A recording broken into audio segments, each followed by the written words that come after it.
देखो, जब तक हमारे पूर्व पाप नष्ट नहीं होंगे तो हम कोई भी सफलता का कार्य करेंगे तो हमें असफलता में गिरा देंगे। हम बहुत सकारात्मक सोच रखना चाहेंगे, हमें नेगेटिव सोच में पहुंचा देंगे। यह है पाप का परिणाम। और पाप को नष्ट किए बिना हम सुखी नहीं हो सकते। इसलिए पाप नष्ट करने के लिए और भी उपाय हैं, जैसे तीर्थ याटन है, गंगा स्नान है, और भी है। लेकिन सही सटीक पाप की जड़ का नाश कर दे नाम है। नाम संकीर्तनम यस्य सर्व पाप प्रणाशनम।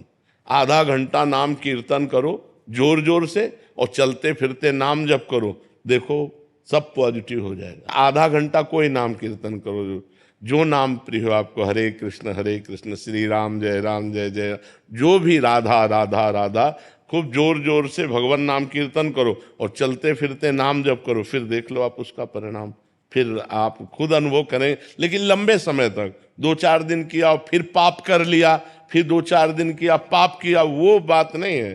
पाप आचरण रोक करके लंबे समय तक करो तो तुम्हारे पाप नष्ट हो जाएंगे, सफलता हाथ लग जाएगी।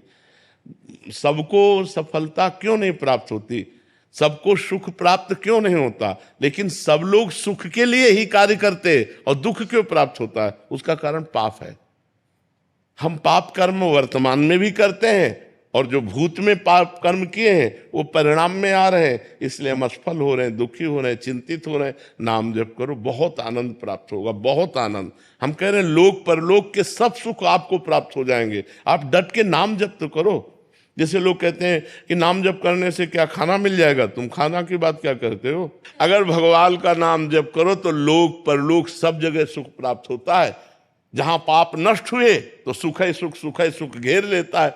और अगर भाई पाप कर्म करोगे तो पुण्य के प्रताप से ये मिल जरूर सकता है, लेकिन तुम्हारा नाश हो जाएगा। अंत में तुम्हारा नाश हो जाएगा, अंत में तुम जीरो पे होगे, कुछ तुम्हारे पास नहीं होगा। अगर नाम जप कर रहे हो, आज दुखी हो, चिंता मत करो, कल सुखी हो जाओ। हमको भोजन तक नहीं मिले 8-8 दिन, जो आज हम आपको प्रमाण दे रहे हैं कि हम गाड़ी पे चल रहे हैं, तो कल हमको भोजन नहीं मिला। सर्दी में ओढ़ने के लिए कंबल नहीं था, बोरा ओढ़ते थे, टाट समझते ना, जिसमें गेहूं का आटा भरा जाता है, वो बोरा ओढ़कर सर्दी पार करते थे। और आज हम तो आपको क्या बताएं, जब आप समझ लो यही है तो क्या व्यवस्था नहीं होगी?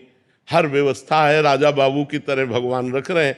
तो कल जो था, वो जो दुख में था, उसमें हम धर्म को नहीं त्यागा, बड़ी कठिनाई से आगे बढ़ते रहे, तो आज वो बात आ गई जो लौकिक और पारलौकिक। ये तो सांसारिक सुख है, लेकिन भागवतिक सुख हम तुम्हें बता भी नहीं सकते कि कितना भगवान हमें आनंद देते हैं। इसलिए नाम जप करो, चिंता न करो, सफलता चरण चूमेगी यदि भगवान की शरण में हो और भगवान के आश्रित हो। महाराज जी, निरंतर प्रयासों के बाद भी जब असफलता मिलती रहे तो स्वयं को मोटिवेट क्या प्रयास करते हो? लौकिक ही प्रयास तो करते हो ना, अपने पूर्व पाप के नष्ट करने का प्रयास तो नहीं करते कि आप कोई अनुष्ठान कर रहे हैं, आप भजन कर रहे हैं, आप परोपकार कर रहे हैं, आप तीर्थयाटन कर रहे हैं पवित्र भाव से। ये तो सब कुछ है नहीं।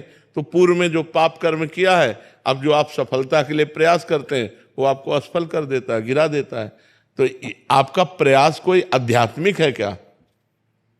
तो फिर बिना आध्यात्मिक प्रयास के आप कैसे विजय प्राप्त कर सकते हैं? जो हमने पूर्व में पाप किए हैं, गलतियां की हैं, वो हमको दुख देंगे ना। हम पढ़ लिख करके अच्छा बनना चाहते हो, हमको गिरा देंगे। हमारे पास सर्टिफिकेट लेकिन नौकरी नहीं मिलेगी, व्यापार में पैसा लगाते लेकिन सफलता नहीं मिलती है, तो वो हमको दुख देगा ना पाप कर्म। तो उस पाप कर्म को नष्ट करने के लिए हम क्या प्रयास करते हैं, विचार कीजिए। कोई प्रयास नहीं करते ना, तो उसके लिए प्रयास करो। हम कह रहे हैं कुछ मत करो, राधा राधा राधा राधा राधा नाम जपना शुरू करो। काउंटर लो और गिनती से 50,000 रोज नाम जप करो। फिर हमें बताओ लंबे समय तक, ये नहीं कि अब 4 दिन बाद हमसे प्रश्न करो कि 50,000 नाम जप किया, हमारी नौकरी नहीं लग गई, हमारा काम नहीं बना। लंबे समय तक जप कीजिए, फिर देखिए सफलता मिलती है कि नहीं।